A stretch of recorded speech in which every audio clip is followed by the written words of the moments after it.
96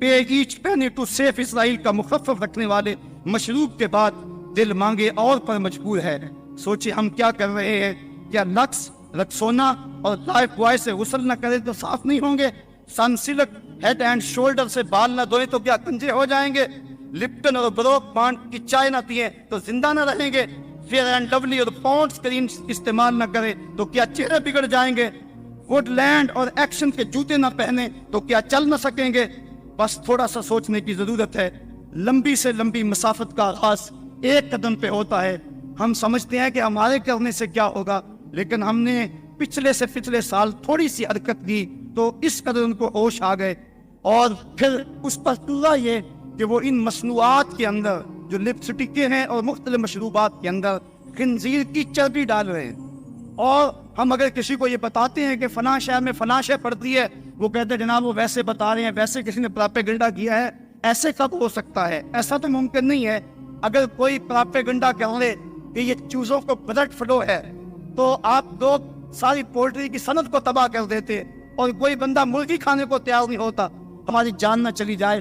ہمیں اپنی جان کی بڑی فکر تو ہے، لیکن ایمان کی کوئی فکر نہیں ہے. اس وقت اب ہم بتائیں کہ میاں فلاں چیز میں فلاں شے پڑتی ہے، فلاں میں سور کے میدے کی چربی آتی ہے، فلاں چیز میں یہ ڈالا جاتا ہے، وہ کہتے ہیں یہ فرضی باتیں کر رہے ہیں. صاحبو ہم غور کریں، بار بار غور کریں، اور اس حوالے کے ساتھ ہمیں محنت کرنی چاہیے. ایک تو ہمارا کام یہ کہ مغرب کی مصنوعات کا ممکنہ حد تک ہم بائیکاٹ کریں، وہ چیزیں جن کا متبادل یہاں موجود ہے وہی استعمال کریں. دوسری بات ہماری کرنے کی یہ ہے کہ مغرب کے علاوہ دیگر جو ممالک ہیں، چائنا ہے جو ہمارے ساتھ دوستی کا دم بھرتا ہے، لیکن اب وہ بھی یہودیوں کی جو ہے وہ اس چال کا شکار ہو گیا. یہ پاکستان کے اندر چائنا سے بن کر مختلف پارچہ جات آئے ہیں.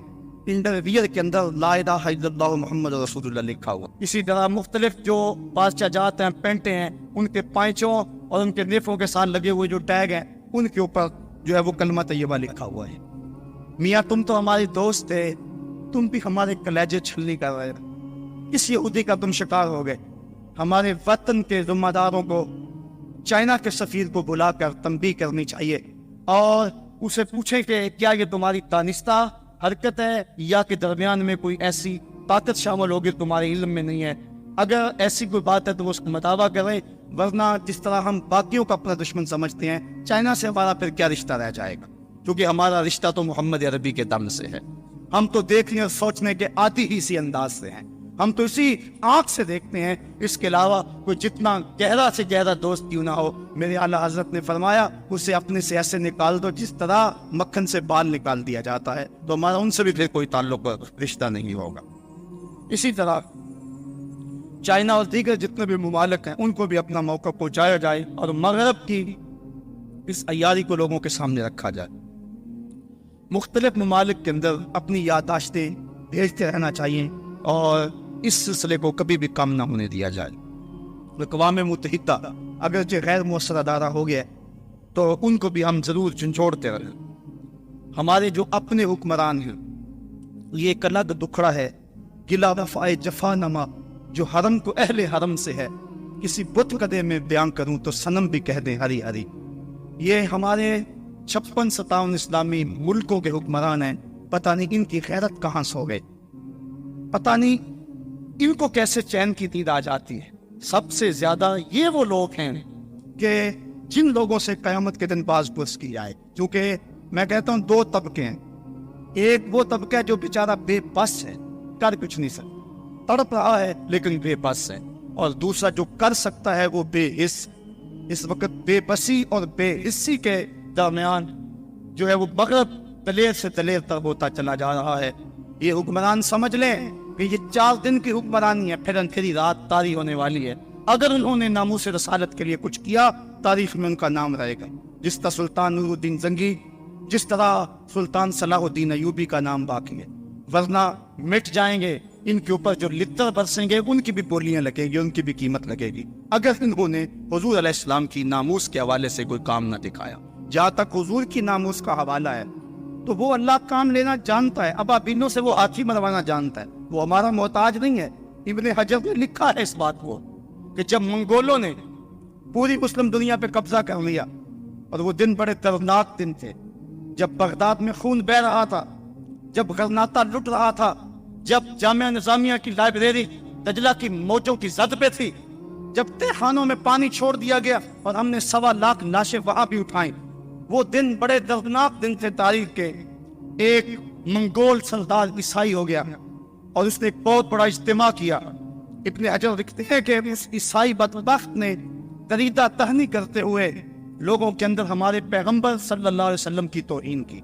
تو اس بڑے اجتماع کے اندر ایک بھی مسلمان نہیں تھا۔ تو جب اس نے حضور کے خلاف بھونکا تو پاس ہی بندھا ہوا ایک کتا جوش میں آ گیا اور وہ زور زور سے بھونکنے لگا۔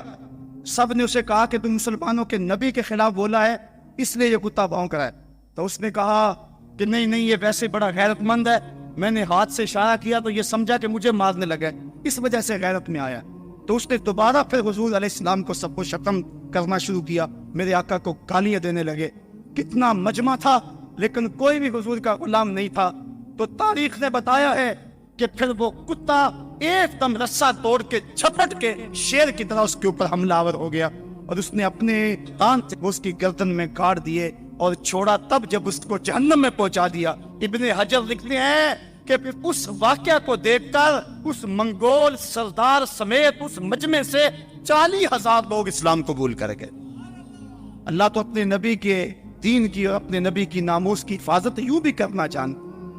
کاش ہم اس کتے کا دانت ہی بن جاتے، اس کے پنجے کا ناخن ہی بن جاتے جو گستاخ رسول کو چیر کے رکھ دیتا ہے۔ تو وہ اپنے نبی کی ناموس کی حفاظت جانتا ہے۔ ابو لہب اگر بولے تو تبت یدا، ابھی لہب کا تازیانہ برستا ہے۔ وہ اپنے محبوب کی حفاظت کرنا جانتا ہے، لیکن یہ سعادت ہے جس کو نصیب ہو جائے۔ تو کاش کہ ہمارے حکمران اس حوالے سے جو ہے وہ کچھ کام کر دے، لیکن بدبخت یہ ہے کہ OIC بھی ایک مردہ گھوڑا بن گئی۔ اس وقت پوری دنیا پہ ثبوت مرگ طاری ہے۔ مجھے غالب کہاں یاد آ گیا، کہتا ہے ہوا مخالف ہو، شب تارو، بہر طوفان خیز، گسستہ لنگر کشتی و ناخدا گفتست۔ ہوا مخالف ہے، رات تاریک ہے، سمندر میں طوفان پپا ہے، کشتی کا لنگر بھی ہاتھ سے چھوٹ چکا ہے، لیکن افسوس تو یہ ہے کہ کشتی بان بھی سو چکا ہے۔ اب میری کشتی کو خدا ہی بچائے تو بچے۔ ظلمتیں ہیں یاس کی، شام ہے طوفانوں کی۔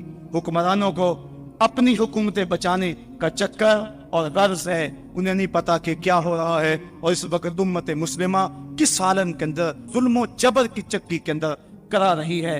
تو ہمارے حکمران ان کو ہم جھنجھوڑتے رہے ہیں۔ یہ ریلیاں، یہ جلوس، یہ جلسے، بعض لوگ یہ بھی کہتے ہیں کہ یہ کوئی فائدہ نہیں اس کا، شاید وہ درد مندی سے کہتے ہو، لیکن اگر یہ بھی نہ ہو تو حکمرانوں تک پیغام کیسے پہنچے؟ یہ فکر اور یہ جذبہ اور یہ سوچ یہ کس طرح بیدار رہے؟ لوگ کہتے ہیں ریلیوں نے کیا کیا، میں کہتا ہوں کہ علم الدین کس نے پیدا کیا؟ یہ جلوسوں کا کمال تھا کہ اس نے اپنے بھائی سے پوچھا کہ بھائی یہ باہر لوگ جلوس نکالے ہوئے، یہ کس لیے نکال رہے ہیں؟ تو اس نے کہا تھا کہ حضور کی توہین کی گئی، اس لیے یہ مسلمانوں کے غیظ و غضب کا اظہار ہے۔ تو اس نے کہا کہ اگر کوئی ظالم کو قتل کرے جس نے آقا کی توہین ہی کی تو کیا ملے گا اس کو؟ تو اس کے بڑے بھائی نے مسکرا کے کہا اسے تختہ تار ملے گا۔ تو پھر اس نے کہا اچھا اگر یہ بات ہے تو پھر 100 بار سے اس کو قبول کرنے کے لیے تیار ہوں۔ ان جلوسوں نے، ان ریلیوں نے، ان جلسوں نے غازی عامر چیمہ شہید پیدا کیا، جس نے ہٹلر کے دیش کے اندر ظالم کے گریبان میں آ ڈالا اور عظیمت کی وہ داستان رقم کی کہ 15ویں صدی جس پہ ناز کر رہی ہے۔ آج عامر چیمہ کی قبر کو بھی لوگ سلام کر رہے ہیں۔ میں نے ایک سید زادے کو عامر شہید کی پائنٹی پہ کھڑے ہو کر روتے ہوئے دیکھا اور وہ یہ کہتا تھا ربا میں یہ نہیں کہندا کہ مینوں عامر چیمہ بنا دے، میں تو یہ کہنا ہے قدماں دی خاک ہی بنا دے۔ حضرت غازی علم الدین کا جب جنازہ اٹھا، امیر ملت علیہ الرحمہ فرماتے میں نے بڑے بڑے پہلوانوں کی باتیں سنی، بڑے بڑے بادشاہوں کا تذکرہ پڑھا، لیکن میرے دل میں کبھی یہ امنگ نہ جاگی، کبھی یہ آرزو نہ ہوئی کہ فلاں بادشاہ میں ہوتا، فلاں حکمراں میں ہوتا۔ لیکن جب غازی علم الدین کا جنازہ اٹھ رہا تھا، یہ جذبہ دل میں انگڑائیاں لے رہا تھا، کاش آج علم الدین میں ہوتا۔ تو یہ سلسلہ بھی جاری رکھنا چاہیے، جدید علوم و فنون میں دسترس حاصل کر کے ترقی کی راہوں کو کھولنا، یہ اس وقت مسلم امہ کے لیے بہت ضروری ہے تاکہ ہم دنیا کی دوڑ میں شامل ہو سکے۔ لیکن ہم کیسی عجیب قوم ہیں کہ جو ہمیں اعزاز دیتا ہے اسے حوالہ زندہ کرتے ہیں۔ ہماری قوم کو آبرو دی اور ہم بھارت کی آنکھوں میں آنکھیں ڈال کر بات کرنے کے قابل ہوئے، لیکن ہم نے اسی ڈاکٹر عبدالقدیر خان کو جو ہے وہ پابند سلاسل کر دیا۔ آج وہ زندہ کے پیچھے سسک سسک کے زندگی گزار رہا ہے۔ بھارت کا سائنسدان تو صدارت کی کرسی پہ براجمان ہو، اور جس نے اس قوم کو آبرو بخشی آج وہ حوالہ زندہ ہو۔ کاش ہمارے حکمران ان کی سوچیں بدلیں اور ان کو غیرت کے نافذ نصیب ہوں۔ کہتے ہیں اس دور کا جو ہے وہ ایٹم بم وہ معیشت ہے، جو معاشی طور پہ قوم پس گئی اس کے پلے کچھ نہیں رہے گا، لہٰذا ہمیں اس کے لیے کوشش کرنی چاہیے۔ لیکن قوم اس کو اس سے غرض نہیں ہے، وہ پیسے جوڑنے کے چکر میں ہے۔ کاش کہ ہم ملک کے بارے میں پہلے سوچیں۔ ہم نے وہ پچھلے دنوں کے اندر یہ پراپرٹی کا کام چلا، لوگوں نے فیکٹریوں سے پیسے نکال کر وہاں لگا دیے اور ملک کی انڈسٹری مفلوج ہو کے رہ گئی۔ کاش کہ ہم منصوبہ بندی کرتے ہوئے کچھ سوچیں، بلکہ کیسے کیسے ہاتھ ہیں۔ ڈبل شاہ نے کون کے کتنے پیسے اکٹھے کر کے انڈسٹری کو تباہ کر دیا، اور ہم آگے جانے کی بجائے الٹا پیچھے آ رہے ہیں۔ یہ یہود و ہنود کی سازشیں ہیں جن کا ہم شکار ہو رہے ہیں۔ آپ پیسہ وہاں خرچ کریں جہاں کچھ لوگوں کو روزگار ملے اور زیادہ سے زیادہ ملک کے وسائل بڑھے اور زر مبادلہ کمائیں۔ فرقہ واریت کے حوالے سے میں بات کر چکا ہوں کہ یہ ہمارا خواب ہے کہ سارے فرقے جو ہیں وہ ایک پلیٹ فارم پہ جمع ہوں اور وہ وحدت امت کا جو ہے وہ اعلان اور اظہار کریں، اور یہ تبھی ممکن ہے کہ ان کے اندر وہ جو چیزیں باعث خرابی ہے ان چیزوں کو نکال دیا جائے اور حضور کے نام پہ سارے لوگ اکٹھے ہو جائیں اور مل کے لبیک یا رسول اللہ کا نعرہ لگائیں، تو امت کے تنے مردہ میں دل سے زندگی رمق پیدا ہو سکتی ہے۔ غازی انور چیمہ شہید کے مشن کو جاری رکھنا یہ وقتی اور فوری حل ہے اس وقت جو حالات ہیں۔ اگر ہم اس کام کو بھی چھوڑ دیں گے، جیسا کہ آج کچھ لوگ کہتے ہیں کہ یہ کیا کام ہے جو کیا جائے، مگر بہت دلیر ہوتا ہے اور بھڑکتا ہے مسلمانوں کے خلاف، جو ہے وہ دشمنی اس کی اور بڑھ جاتی ہے۔ یہ اگر ہم اس کو برداشت کر لیں اور اس کو مستقبل پہ چھوڑ دیں تو یہ ہماری غیرت ایمان کے خاتمے کا اعلان ہے۔ کسی نے ابن عمر سے پوچھا کہ فلاں جگہ کے اندر ایک شخص نے گستاخی رسول کی ہے، آپ بتائیں اس کے بارے میں فتویٰ کیا ہے؟ تو ابن عمر غصے میں آ گئے، کہا فتویٰ پوچھنے آگے ہو، پہلے اسے قتل کیوں نہیں کیا ہے؟ اور یہ بات ہمارا موقف دو ٹوک اور واضح ہے کہ گستاخ رسول واجب القتل ہے، اور اس کو بطور حد قتل کیا جائے گا، بطور تعزیر قتل نہیں کیا جائے گا۔